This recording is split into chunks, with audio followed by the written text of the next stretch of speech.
Hello and welcome to the Retail Journey Podcast. I'm one of your hosts, Charles Greathouse. And I am James Harris. And today we're talking to Jon Williams. Jon wears a lot of hats. So among other things, he's the CEO and partner of 94.9 Radio John Deek, on-field and on-court announcer for the University of Arkansas football and basketball, and MC extraordinaire for fundraising galas here in Northwest Arkansas. Welcome to the Retail Journey, Jon. I made him put extraordinaire in there. That was part of my rider, which is quite extensive. Did we get it right, Skittles. Skittles. Not the white ones that J-Lo likes. No, thank you guys for having me. I'm really excited to be here. Yeah. Awesome. Yeah. No, so I ran into you 2 or 3 weekends ago at it's called Breakthrough T1D. Right. So type 1 diabetes. It's the money from it used to be JDRF, right? Junior Diabetes, Juvenile Diabetes Research Foundation. Yeah. So the money really goes to researching a cure for type 1 diabetes. Mm-hmm. And we're talking in the lobby afterwards, and my wonderful wife, who I come home at night I listen to you guys in the morning. I listen to you guys on the ride home because you got the 2 segments now on your radio show. And she came up to you, which is not her normal MO. Like grabbed you by the arm, said, "You need to meet my husband because he's your biggest fangirl." Well, and she had me at hello on that one. I go, okay. And that was really good. First of all, that event was first class, and having it at Osage House with, if people haven't been to Osage House yet. Yeah. Oh, it was my first time. It's beautiful. That was also my first time. Okay. And I had no idea what an incredible facility that was. And so that was a first class operation. They raised almost $500,000.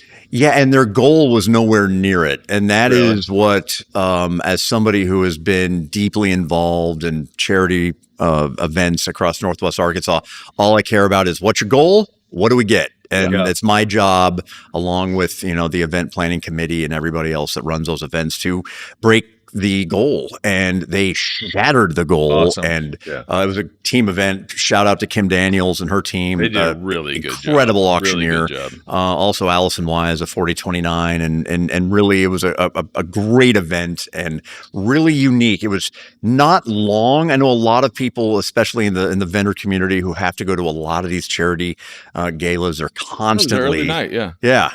They're a lot of these galas go long, like a few hours. Like people have a set amount of time. Like we're not 20 anymore. No, 20 is that's in pictures that aren't on social media anymore, is what that is.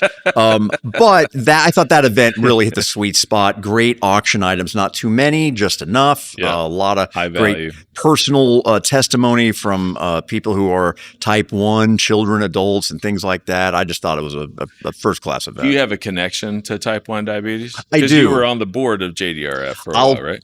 Full disclosure, I was the first president of the board of JDRF when that branch was first created in Northwest Arkansas in the early 2000s, because my son's mom is and has been a type 1 diabetic since she was 11.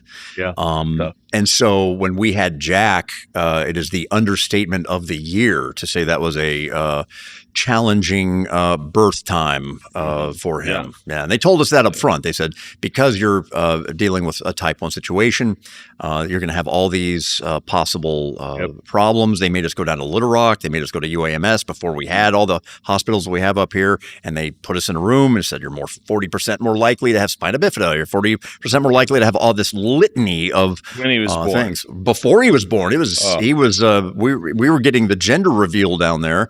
And basically they were like, okay, by the way, it's a boy, and here's all the things that could go wrong, just FYI. And so we're blessed and fortunate that, 23 and a half years later, no, he's fantastic. We're very, very fortunate and very lucky, but not everybody who is type 1 diabetic that has kids are. And so that's really what we're trying to do, is improve the lives. And as we like to say, go from type 1 to type none, which I thought was clever. I'm like, 25 years I hadn't thought of that. Why? Where have I been? But that's what they're basically trying to put themselves out of business. Yeah. Yeah, and like we do a lot of the charity stuff, the industry we're in, whatever. But I'm a type 1 diabetic. How long have you been type 1? Adult onset. Really? So I had a traumatic event. Were you like 600 or something, or low? Were you high or low? Oh, I was very high. Oh yeah, very like high. 800 or something. When I finally, so I'd lost a ton of weight, right? And I'm drinking apple juice out of the carton. It's like, oh, this isn't right. No, I got to I was probably about 500. Oh goodness. Yeah, that's danger zone. 35, 6. Oh my goodness. Yeah, I'm so sorry. No, it's just And so now you've got everything, all the technology. The pod right here. Yeah. I got the technology. I'm probably getting insulin as we speak. People who are type 1 diabetic, are you okay? People who were type 1 before, I would say the year 2000. Oh yeah. Technology was straight out of Flintstones, man. Yeah. It was it's a lot of guesswork, it's a lot of math. You're like, I think this is the long acting. Here's the short acting. Let's inject them both. And I think I need a Coke. And I mean, it was just really a tough way to navigate it. But now, doctor kind of thing. Oh my goodness. I know a couple of guys. They're twins. Mm-hmm. They're adult men. They're close to my age, whatever. And they had the gene, which I didn't have the gene. I had a different thing. But they each had the gene, and one of them had a car accident. Oh, no. And that triggered his onset. A car accident? Car accident. So if you have the gene, right, a traumatic event can spur it. Oh, wow. And the other, a couple of years later, had pneumonia. That's and traumatic. That triggered it. Yeah. So both of them are active type 1s. Oh gosh! But it's a weird disease. It is, and there's a weird disease. I think there's a lot here in 2025 where we're still finding out about it, and that's what the research is going for, is to help people manage it better and live their lives with it better. And events like that one where I was lucky enough to meet you is one of those things. And it's really cool how Northwest Arkansas, specifically the vendor community, is so invested in projects and in nonprofits like that one. There's so many. If I started naming them, someone's going to get mad. Pig, that's a huge event. Yeah, I've been fortunate enough to be part of Kiss Pig for almost 18 years. They made me they came to me first as a contestant, and if anybody knows about Kiss Pig, it's not a gala, it's 10 mini galas wrapped in a gala, and they basically make all these people have their own contests. It's a genius business model. Yeah, and it's a very late night too. Oh, it's I have gotten to the John Q. Hammonds. RIP, Rogers Convention Center at like 5 o'clock and not left there until almost midnight. Many occasions. And they've had incredible Wallflowers and Blues Traveler and just incredible. I saw Blues Traveler. Yeah. So these events that happen in Northwest Arkansas are oftentimes the most profitable events that some of these galas are. Like, for example, I know for a fact ADA, their most profitable event every year is in Northwest Arkansas at Kiss a Pig, by the way they do it. Wow. So it's really cool the way the Walmart community, the vendor community in Northwest Arkansas really get behind some of these things. There's always a couple of vice presidents at Walmart that are in the running for the 10 people that are bringing things, and that it makes a huge difference. It does. It's not even the personalities; it's the strength that Walmart talks about this a lot. That we have such scale. We can change the world. And this is just a microcosm of it. Yeah. So you grew up in Northwest Arkansas. I was born in Salem Springs. So you have to deal with a lot of people. I say deal with a lot of people. That's such a negative connotation. You have to deal with these people. But you encounter people that come to Northwest Arkansas who have only been here like a year, 2 years, 3 years. People, and they walk around with their mouth agape going, I thought I was coming to Arkansas. What is this stuff? And it's just really cool to see where we are now as a community in Northwest Arkansas. About a third of our company's revenue comes through about 2 square blocks in Midtown Manhattan. Yeah. I had to talk to them about like what'd you guys do this weekend, and then they'll ask me what I did, and they're like, well, that was just on Broadway like last week, you know. Yeah. We're not limited. No. And access we have to cool things. Yeah, and I've always said that. No, of course not. Always said that. No, when I was in junior high and high school, like there wasn't a reason to come to Rogers or Bentonville unless you had a game. Yeah, we talked about basketball, football, baseball. all the time. Yeah. I mean, what was the draw to Rogers? What are we, Dixieland Mall? Nothing. Yeah. What is it? Well, And if you were in the Fayetteville Olive or Garden nothing. Club, then you could drink. And honestly, True. do you remember this? Here's fun. Are you guys old enough to remember that where every time I had to cut a commercial on the radio or anything, and it was for a bar or like Cafe Santa Fe, shout out, R.I.P. Yeah, I remember those. Where I'd have to, the commercial would always start out the same way. Attention members and guests. You'd have to say attention members and guests before anything that had an establishment with alcohol in it. Yeah. And I'm like, what am I? Because you had to sign a thing, pay $5, and then they would reimburse you the $5. It's so stupid. The ABC laws that have existed in this area, they're like, it's something. You know, for those that are considering Bentonville, it is no longer a dry county. No longer that. Yeah, this is no longer the case. It is, I mean, and that's changed a lot. That has changed quite a bit. And it's funny you say that because it's only been, how long has it been that Benton County has been not dry? 10 years, maybe. 15, I was thinking 10-ish, and now it's a completely different. Well, and growing up in Siloam, which was like, if this little pocket is conservative, like Siloam is even more so. Mm-hmm. I drove through it last weekend with my youngest son going to Tulsa for a basketball tournament. And there's just liquor stores and weed dispensaries everywhere. So I don't recognize this. Siloam Springs and by the way, I apologize because I'm sure people who live in West Siloam Springs want me to differentiate between the two. Yes, of course. West Siloam and Siloam has become a virtual den of iniquity between all the liquor stores. You've got Cherokee there now. You've got weed billboards every 20 feet. It's Chick-fil-A also. So well, don't forget Chick-fil-A. Let's start with number one. But what Siloam Springs has become the Wild West. It's I expect, crazy. It's crazy. Doc Holliday to come walking. Let's go. I'd have never imagined it. No way you could have. Like if you could have been projected into the future and seen 2025 Siloam Springs, you'd be like, come on. No. There's no way. Like, no, that's New York City. Is that a weed billboard? Behind the weed billboard? Yeah, that's what it is. So, all right, let's get into it. What brought you to Northwest Arkansas? Because you're not originally from here, are you? I'm not. My mom is a native bred and buttered Arkansan. She is from El Dorado, which is L.A. That is lower Arkansas. Yeah. And she and her whole family grew up in Magnolia, El Dorado. But I grew up in Colorado in the shadow of the Flatirons of Boulder in a town called Longmont, right on I-25. I came here to play baseball. I came here originally to play for Norm. I was given an invited walk-on because clearly they did not have a very good view of the video I sent them, and they were somehow mistaken into believing that I could have pitched for the University of Arkansas, a program that regularly puts people in the major leagues. I am 5'11", and at the time I was about 145 soaking wet. And while I threw really hard for a kid that looked like he was 11, I did not throw nearly as hard as Scott Brocale or any of these people that went on to incredible careers for the Razorbacks. So after about 5 minutes and realizing, what am I doing? I stopped at baseball. But I stayed at the U of A, and I've obviously not left Fayetteville. You didn't play your full 4 years. Play 4 years? I stayed 4 years. I did not play 4 minutes. Norm, bless his heart. I tell this story all the time. You're really good in high school. Oh, yeah.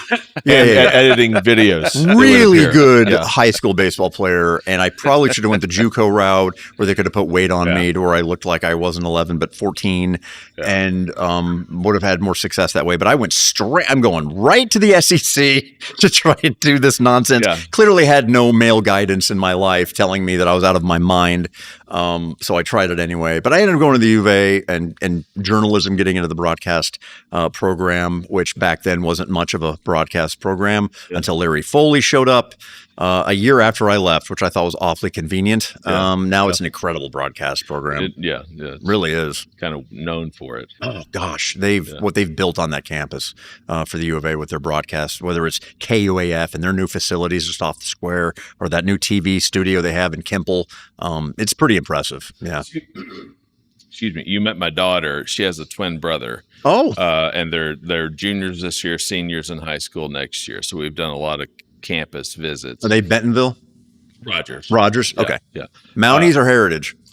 She's a Mountie. Okay. Her brother is Providence, Patriot. Okay. Yeah. Nice. So we're all split up all over. Sure. Diversity. That's right. But we've done a lot of campus visits, but each one of them independently did a U of A campus tour. Mm-hmm. And I'm not like a big college guy. Like I didn't quite finish. Yeah. It's all right. And most of my classes were like after 7 p.m. There's nothing wrong with that either. Learning is not day specific. But it is such a great campus. Oh. And it's so much fun to like all the history, all the stuff that just belongs there for 150 years. Isn't it crazy? It is. I'm biased. I mean, I'm from Boulder, and if you've never seen the Colorado campus in Boulder, it is breathtaking at the base of the Flatiron. It's to me, I grew up with that, and that's just always like, oh, it's such a beautiful campus. But they didn't have a baseball team, so I didn't go there. I came to Arkansas, where I played baseball for 4 minutes. And my kid graduated high school in 2020. So we'll get into that later. What a fiasco that situation, doing graduation ceremonies in an empty auditorium via Zoom. But he graduated in 2020, and I'm like, I'm trying to get him to look at other schools, and I think that the reverse psychology of it actually drove him to go to Arkansas. Nice. Because we kept trying to go. He wanted to be in, filmmaking, journalism, things like that. We're like, hey, Mizzou's got a great program, and Kansas has a really good, and all this. And he's like, are you kidding me? No, I'm going to Arkansas. And I finally was like, let's go to Boulder, show you that campus, walk around. It's just beautiful. And we walk around, take the tour, everything. We get done, we get in the car, and he goes, that's not Fayetteville. He has this romantic Parisian Eiffel Tower view of like Old Main and that campus. He grew up on it, so it really meant a lot to him. And he graduated in December, so did something right. Lucked into him. You have a moped on campus? He didn't. He lived in the Frisco Apartments. Down on Dixon and West, which is a whole other podcast entirely. But he lived down there, and he got through COVID, all the Zoom classes, not entering a building until like 3 semesters into his career, and challenging time for him to graduate high school and go to college. Yeah, I help with the youth at Fellowship. They call it FSM, and my guys are all seniors graduating actually this weekend. Oh wow! From Bentonville, and got with them since they're freshmen, right? Yeah. So the way they do the cell group, I've been discipling these guys since they were freshmen. It's just been a really, really sweet time, and they're awesome. Shout out to the guys. Yeah. But I don't know. It's an exciting time, is right. 15 of them are all going to U of A. So oh yeah. I expect to be spending a lot more time down on campus. Well, and we appreciate there being more Arkansas kids on that campus and not having Texas plays. I'm not judging or saying anything great bad. Texans. But no, these guys, a lot of them had options all around. But at the end of the day, it's like, no, this is a great school. Great environment. And there's some great programs. Obviously, the business school. Shout out the Walton Business School, and there's some incredible Bell engineering supply chain in the country. I mean, I wonder why. Yeah. That's definitely if you want to go into supply chain management or anything as far as business. Marketing programs really good. Yeah. Absolutely. So I have a couple of journalism guys too. Absolutely down. Right. Yeah. What's cool is seeing a lot of the U of A alums go on to like Good Morning America, the Weather Channel, stuff like that. It's really awesome.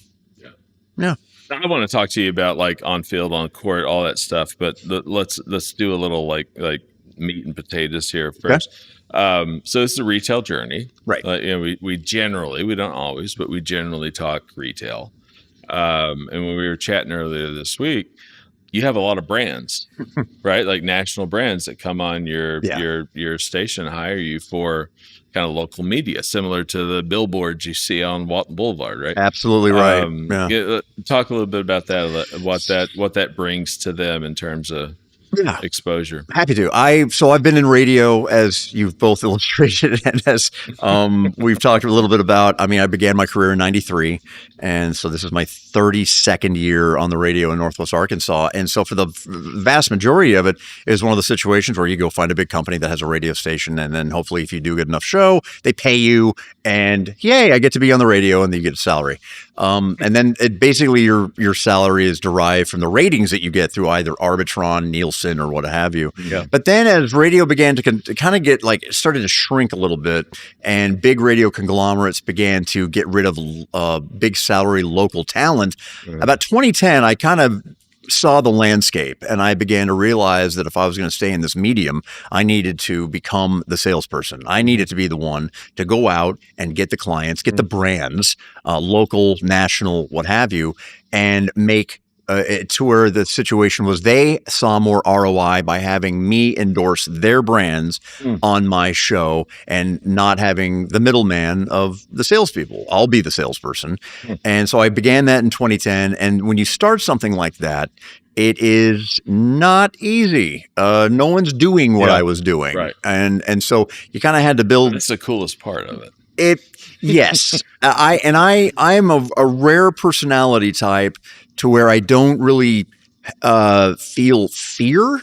I really don't think there's anything if I just feel like I can do it. Yeah. And so I knew that I was immediately foregoing, because I make no salary. I don't make a dime from my company doesn't pay me any money in salary. And so all of my compensation comes from a commission of these partners. Yeah. And so therefore I am incentivized to just keep going out there, finding the people that I think fit the loyal and Royal Army the best.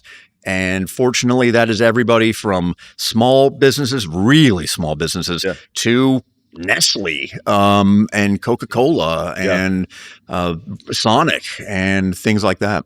Yeah.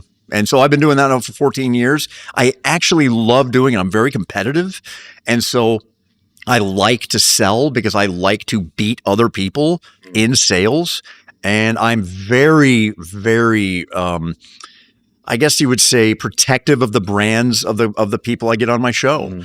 I care a lot about people knowing those brands, to the point where if you were to go to anybody in my audience and ask them, I'm going to say a category, you tell me who John and Deke have on there. Like, you go to them and go, who's their furniture store? Like, get it at Sam's. Who's their liquor store? Macadoodles. Who's their pharmacy? Call Your Drug. You can go right down the line, because I do only exclusivity. I won't have competing brands on my show. And I think that those brands see the ROI from that when they can drive down 49, look up at 5 billboards and see 4 HVAC companies in a row, where I don't think people really get much ROI out of that. Well, and just as a listener for years, like if there's 4 options for something, but one is sponsoring the Loyal and Royal, right? Thank you. And that's the goal. And I'll tell you this, and it's one of those chicken or the egg things. Are they a huge brand because I gravitate towards, or do I help make them bigger brands? And I'd like to think it's a little of both. Yeah. We try really hard Deke and I really care about letting everybody know that when we buy a car, Deke has, and I'm not exaggerating, Deke has probably bought 11 cars from Rath Mitsubishi.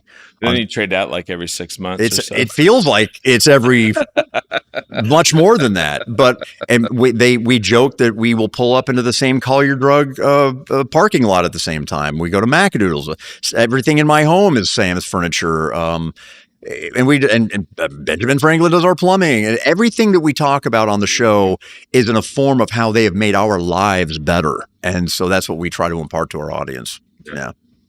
I feel like it's easier to talk about the things you authentically feel, especially in an environment where, like, just reading off of a script is felt like nobody. They can, and you know what? People aren't dumb. Right. People have a BS meter, and they can tell when you're like, this guy doesn't, right? Like, you'll watch I don't know, I'm trying to think of a national spokesperson. Like, when you see somebody like a Kardashian and they're endorsing like Hyundai. Come on. What does it mean? Am I really going to think that Kim Kardashian's rocking a Santa Fe? I have a hard time believing that.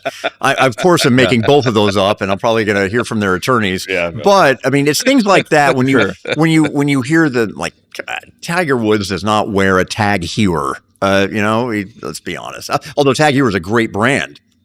he's probably wearing a Rolex or something like that. You can hear in a podcast when they go from sharing the thing that they care about to reading the script that they're getting paid to say. Exactly right. Exactly. Yeah. Hit like and share, and just they mail it in. And when we do endorsements on our show, we literally integrate their brand with our brand into the story where people don't know the difference. Yeah, you do. And so that is what we have tried to do. And fortunately, we've got 26 partners on our show right now, a lot of national brands, a few vendors are on there, and it's great. This is way off topic, but do you ever listen to Conan O'Brien Needs a Friend? I'm a very big fan of Conan O'Brien's, but Deke is a way bigger fan of Conan O'Brien's. Letterman's my guy. I grew up with Letterman. And when I got to go up, that's a whole other thing. I could do a show, and the security guard could see what a complete nerd I was about it. And after the show was over, I'm standing around just like, am I going to see anybody? This would be cool. And he goes, you want to sit in the chair? I go, what? A chair. And he goes, you want to sit in Dave's chair? Get a picture? Oh, wow. So my wife and I were there, and everyone had started filtering out, and we just kind of crept up there. I sat in Dave's chair. She sat in the guest chair, got a picture. That will probably be on an easel in my funeral. That photo. That's the easel photo. But to answer your question, Conan O'Brien, I think, is a masterful podcaster. And the reason I ask is because, the podcast venue, if you're commercializing it, is pretty unique. Mm-hmm. And if you haven't seen it, you should pull it up on YouTube, where he does an ad for a bidet. Oh, go on. And he clearly hadn't read the script until it was being recorded. And he just goes insane. It's the funniest. It's probably the funniest segment that he's done on his podcast. That is genius. But I'll tell you, have to. I'm not going to go into it because it's a little vulgar, but it is so freaking. And you know what's funny is that initially, I'm sure that the marketing people, or actually people higher than the marketing people of that bidet company, probably lost their minds when they first heard about it. Yeah. They're like, "Oh, great, Conan O'Brien's just dragging our brand of a bidet." But then the marketing people are like, "Do you know how viral this is? Do you know how many clicks this is getting? It's got 30 million views on YouTube or whatever." We did a thing just this morning on the show, because we've got Ozarks Go on the show. They're the official internet of the Loyal and Royal Army. Thank you so much for allowing me to do this. Oh, yeah. And they came up, they go to us and they go, here's the promotion. If you're a brand new Ozarks Go customer and you use the phrase Loyal and Royal 3, it's 3 free months. Now, we can say that in commercial form and endorsements all we want, but Deke and I, mostly Deke, sat down and wrote an entire song out about it on our show that sounds like Dio. I don't know how many Ronnie James Dio fans we have. I bet you could count them on one hand that are watching this, or maybe they're bigger than I think. But we did a whole song about Ozarks Go and the Loyal and Royal 3 and the whole thing. And I mean, it's a banger. Love it. It's just amazing. And so you got on YouTube or something we can look up? We'll probably put it at least on our social media page, but we just did it this morning. And I mean, we sent it to Ozarks Go and they lost their minds. They loved it. They're like, it's so great. How many of these can you do? So finding new ways, like you were talking about with Conan O'Brien, is really, it's the key to get in to find how it sticks in people's minds. Yeah. I love that story about the bidet though. You've got to look at that. That is classic. So we talked a little bit about your kind of unique model in terms of a radio station. When we chatted last week or week before, whatever, I said, I assume that there's other, markets that have a model like this that you learned from. You're like, nope, I think there may the only be one I'm pretty aware right. of. And there may be, I'm not going to sit here and go, I'm the only one in America. So we use this thing in our company called the 5 Voices. So, and the 5 voices, there's a pioneer, a connector, a creative, a guardian, and a nurturer. Wow. Right. And you've got all 5 of those voices, but they're in different rankings. So, I'm the pioneer. That's my primary voice in the company, which necessitates that your last voice is nurturing. Correct. Yeah, absolutely right. Does that ring true? It does, and because of the fact that it's they named the station after us. I mean, they which I thought was really great, and that's what we wanted to do. It's like, if we're going to come over here, which was 9 years ago next month, we're going to be the brand, And so at that point, it's the Loyal Royal Army, it's Radio John Deek. And so now you're protecting not only the brands of your partners, you're going to protect your brand, because now you're worried about how you're melding the two. And that's what I'm most grateful for, is the fact that these brands have trusted us to elevate their brand awareness and their brands within the call to action to people to actually buy their products at points of sale to our show, which I'm incredibly grateful for. Every day we get to do that. Yeah. That's really cool. So you shared something with me that I want to bring up. This community knows Cameron Smith well. Oh, yeah. Rest in peace. Yeah. He's either gotten a person a job or filled a person's open role, or donated a guitar at Kiss a Pig. You have a connection to Cameron. What's your connection? I do. Cameron was a mentor to me, but he was a mentor to a lot of people. Yeah. Bo Mattingly and Aaron Peters and a lot of guys kind of my age. I'm a little older than both of those guys, but guys my age, people my age. Neely Jones, he mentored quite a bit. A lot of people he would meet people at galas, and that's how he would get with them and start. And I don't even know that he did it intentionally. He just was a helpful person. Yeah. And the story that how I met Cameron is crazy. I was emceeing the Hope Cancer Resources Gentleman of Distinction in honor of Bill Flamen, who was an amazing entrepreneur in Northwest Arkansas, and he passed away sadly of cancer. And I was emceeing the gala, and they had the situation to where I emceed it, but at the end, they were supposed to have somebody that was going to do, I think it was John George, that was going to do the ask, and he couldn't make it that day. And so about 20 minutes before the ask, I am not making this up, they come to me and they go, John George cannot make the ask, or could you do that? And I'm like, I've been asking these people for money for an hour and 45 minutes. Now you want me to get up and go, hey, but everybody, I appreciate everything. I'm going to need more money is what we're going to need. And so that's exactly what had to happen. But I had never done an ask before, really. And so I just well, how can I best connect with these people to do this? And that's what I did. I just tried to extrapolate it into, you think $50, but really it's a gas tank for people going to Nartai and things like that. Yeah. And I squeezed that orange as best I could. They got a stack of like envelopes like this. And they're like, that was crazy. Mike, you just shot us past our goal. It was just great. And so afterwards, this is going to be a reference everyone's going to enjoy. We all congregate at Eddie Haskell's, RIP, shout out. And we go there and we're all just just having a great time. And gentleman walks up to me and he goes, John, I want you to know that I've been in boardrooms from Miami to LA, and that pitch you gave at the end, you could have put in any boardroom, and he just going on and on about it. And I go, this guy is really nice. Thank you. And I'm just talking to him for 5 minutes, never got his name, never got anything. He's just very nattily attired, gorgeous wife. And I'm like, wow, that was great. So he walks off, guy next to me goes, you don't know who that is, do you?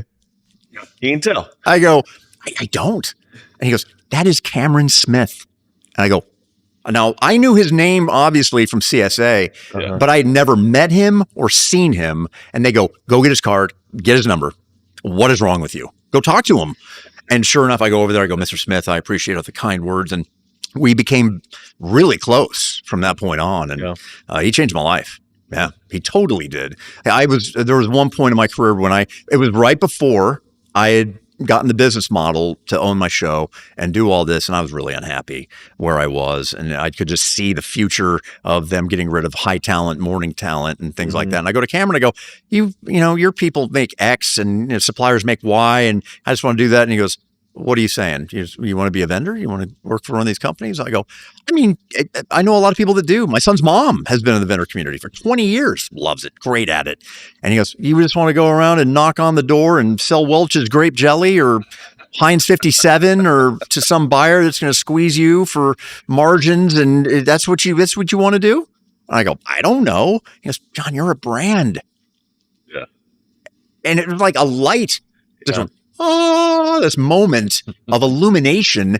And he goes, build your brand. Don't build anyone else's brands but yours and people that pay you to build theirs. Mm-hmm. Yeah. And it changed my life. Yeah.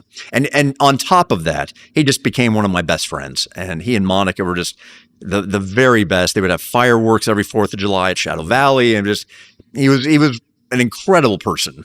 Yeah. And just grateful he was someone that took interest in me and took me under his wing. Yeah. Yeah, and most people in the community have some sort of a connection to Cameron. Mine was when I first started the business, I was working with a former business partner of his, and they were still friendly. And he goes, "Hey, will you come in? Like we've only been hiring for like salespeople and executives, and we're going to start hiring for analysts, like the low, like the people that are getting their hands dirty. Will you come in and give my recruiters kind of an understanding of what the skill set is?" Right. So I put together an hour, whatever, 45 minutes worth of content. Came in and did it. Was walking out, and he shook my hand. And he's like, "You have an IOU with me. I'll give it whenever you want to call it in. Oh wow! I'll deliver." That's a powerful IOU. Right. And I held it for a long time, And I have 2 brothers, and my oldest one, he's a pharmaceutical rep. He was getting kind of wary of the industry because he layoffs every 3 years, and you got to start over. And there's no loyalty in that business. And he came to me. He goes, "Hey, I want to become a salesperson for CPG. How do I do that?" It's like, well, you probably got to become an analyst. Yeah, you kind of got to work your way up. Like I'm not sure. Here's the path. I'm not sure your skills necessarily transfer. Right. He goes, "Well, I mean, I've got this advanced degree, whatever." It's like, well, okay, if you really want to push it, like, here, call Cameron. I sent him a note, and it's like, "Here's my IOU. Meet with my brother." Oh wow, you used your IOU on this. And they sit down. I know. And they sit down, and he lays out what he wants to do. And Cameron goes, "Why are you talking to me? Your brother's like retail link guru." He just saw things quicker and in ways you didn't see them. It was such a talent that he would have such perspective. He was also the first person to tell me to do fewer events. Because the perception is that you got to do more events. That way it's exposure. Exposure equals like familiarity. Familiarity means that people are more comfortable. And the whole thing. But he goes, "John, you are entering overexposure territory." Because I do a gala, I see you. I open Celebrate or Cityscapes magazine, I see you. And you need to make yourself more exclusive. And he was the one that gave me that advice. There was a point where I was doing a gala every 4 to 6 weeks. Yep. It was maniacal. If there's not a hard gala to do here. Well, right. Yeah, I mean, you could do one every week, honestly. Yeah. And I took his advice, and now I only do like 3 a year. And it was one of the smarter. Again, every piece of advice he ever gave me turned out true and helped me. We see the full circle of like only working on the things you're close to, passionate about, so that you can speak authentically. And right. And that's how I actually got into it, was through JDRF and things like that. But then you do those events, you keep breaking goals, and it's one of those, it's a good problem to have, is when they want to have you be involved with it. And I'm grateful to it. Like the Cancer Challenge is amazing. The Gentleman of Distinction is fantastic. I mean, just go right. There's so many amazing events in Northwest Arkansas, but you can't do all of them. Yeah. And he was right. I mean, I got to the point where I would open up Cityscapes, and I'm there 4 times, and I was like, that's not maybe too many. Much, it resonates a lot in this space. There's a lot of brands that are at Walmart that want to, execute at a higher level. There are a whole lot of brands that are not at Walmart that would like to be at Walmart executing at that high level. And so, us here at High Impact, I was told early on when I was getting here, like, the most important thing is who you're saying no to. So that you are, tied to those that you really should be tied to. Yeah. And, early on I was kind of like, I'd like to have a few yeses, and then we'll work on the no's. But now we're at this stage where it's becoming so evident, and we're having to say no. And it's hard, cause you want to be able to help, but I can't, operate at a high level if I'm saying yes to everything. Need to be able to pace ourselves so that we're able to deliver. That was the difficult decision I made. And I have had people from the stations I'm on to everyone go, "Why the exclusivity? You are cutting off such a revenue stream if you listen to most radio stations, they'll have 3 different car remotes on a Saturday at exactly. 3 different locations. You bastardize your brand. Oh my God! And you'll Lewis Ford one, and then you'll be at the Auto Park, and then you'll be at McClarty, and don't get me wrong, all incredible dealers, all incredible things, but like, what are you telling all of them when you're like 10-1 at one place? Where I'm like, all right, man, cool, thanks a lot, and then an hour later you're at a different place.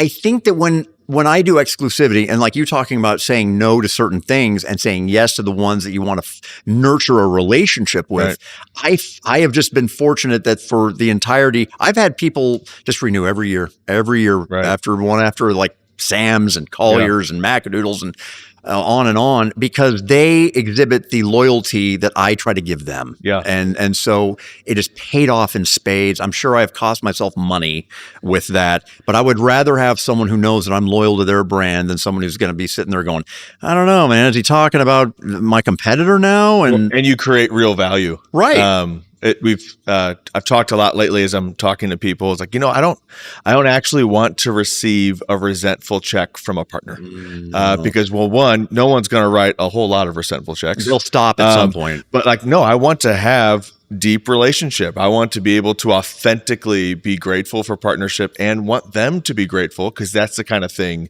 that has stuck around at High Impact for 14 years is the folks that have experienced that. I'm thinking of one that's been here for 14. I love that. 14. Like 18. It's about to bow up on you. You'll get it, buddy. For a long time.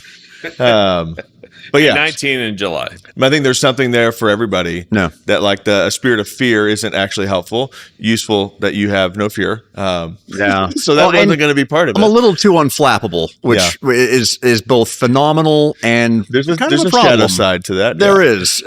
Like it's the reason. I started noticing this. I'd be at midfield. There's 77,000 people in Razorback Stadium, and I'm just like, all right, I guess I'm going to do this thing here on the field with just numb. It just doesn't affect me. It's weird. I don't know. It's always been that way. When you're on the court or on the field, you can see it. Like you're there. You're doing a job.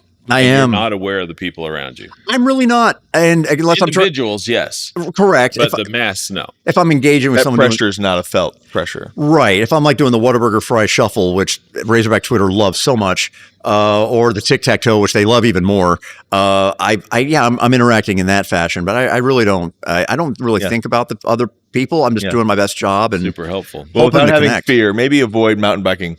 Yeah. So we live next to the trail. We live next to the trail. Like it's so what a blessing to have that in Northwest Arkansas. It's because we live in Johnson, and I mean we are 500 yards from that trail, and we have started using the heck out of it. And mountain biking does terrify me, even though I grew up in Colorado. Because everyone I know that mountain bikes, it takes about a year and a half. Everyone wrecks, breaks a collarbone. Yeah, bingo. I got a new one. Collarbone. I got a new one a couple years ago. Yep. Have you? What's your worst accident? I have a new collarbone. Yeah, I got that. You have a new collarbone. You got one on each side. Is this brought to you by Mercy? What is this? One was skiing. No, Ozark Orthopedics. Yeah, I got to pay full price. There was no sponsorship and no discount for the second either. Man, got the full. You can't buy them in a bundle. I was gonna say your podcast for the next year is brought to you by Ozark Orthopedics. Yeah, on Futrell Road in Fayetteville. Yeah. Thank you, Dr. Kaler. Exactly. Right. This is awesome. I'm afraid we've exhausted our time here. I do that every time, man. We normally do a lightning round at the end of things. We can be quick. Yeah, real quick. So biggest failure. Yeah. Biggest failure. Maybe that you learned from. I mean, make it. Biggest failure that I learned from. Ooh. That's a tough one. I would say I got syndicated early in my career. Yeah. Like in the late 90s. And I did not handle it the way I would handle it now. Yeah. And I would definitely go back and handle that differently. Big time. Big time. Impetuous. Just, that was my biggest. That comes to mind. Yeah. So over the last year and a half, whatever, things are changing at a crazy pace, right? What are you taking away? What's your learnings from, the last in America or the world, or particularly in business. But if you want to get it into the personal, that's fine. The one thing I think is the bigger things and the more complicated things, the more simple it is. I love what we just talked about. Is it always comes down to relationships in business. It always comes down to handshakes, names, neighborhoods, making people feel like they matter. That I always tell my partners, the more you give me the creatively, the better off our campaign's going to be, things like that. And so people start really worrying about, you guys are doing a podcast. Did you think you're doing it a long time, but like this thing is such a great idea. It's so cool. People need to be doing more of this, and they are. But do you remember the inflection point when you realized you had to do a podcast? Oh, yeah. Yeah. We wanted to non-pretentiously actually help people. Thank you. And how can you give good information without just feeling like you're bragging about your thing? Being known for that. Yeah. Yeah. Right? And we're a consultancy at our core. Have you had good response within the Walmart community, vendor community, and things like that? I got plenty of merchants that have shared different podcasts as we talk through lessons for new buyers, or even on the supplier side when you're navigating omni-channel growth. What are the things you need to pay attention to? And that's awesome. Yeah, it's a smart idea. So I think that people are realizing that there's new, like you see movies nowadays. You used to never see people sit down for 30 seconds, like Tom Cruise with Mission Impossible. He has done every kind of media in the last 2 months, 2 years for this. I read he almost died in this last filming. I'm not shocked. Doing one of his own stunts. That guy does all his own. That's crazy, the stuff he does. So I think people have had to kind of evolve the way they perceive what their job is based on how you get kind of connectivity and traction with these brands. Yeah. And then last one, what's the content you're taking in? What are you enjoying lately? Oh, a lot of streaming, a lot of Netflix, a lot of Hulu, a lot of Handmaid's Tale, a lot of Severance, a lot of there's so many good shows. There's so many good shows right now. I mean, to me, Severance is the best thing that's happened this year TV-wise. It's such a mind bender.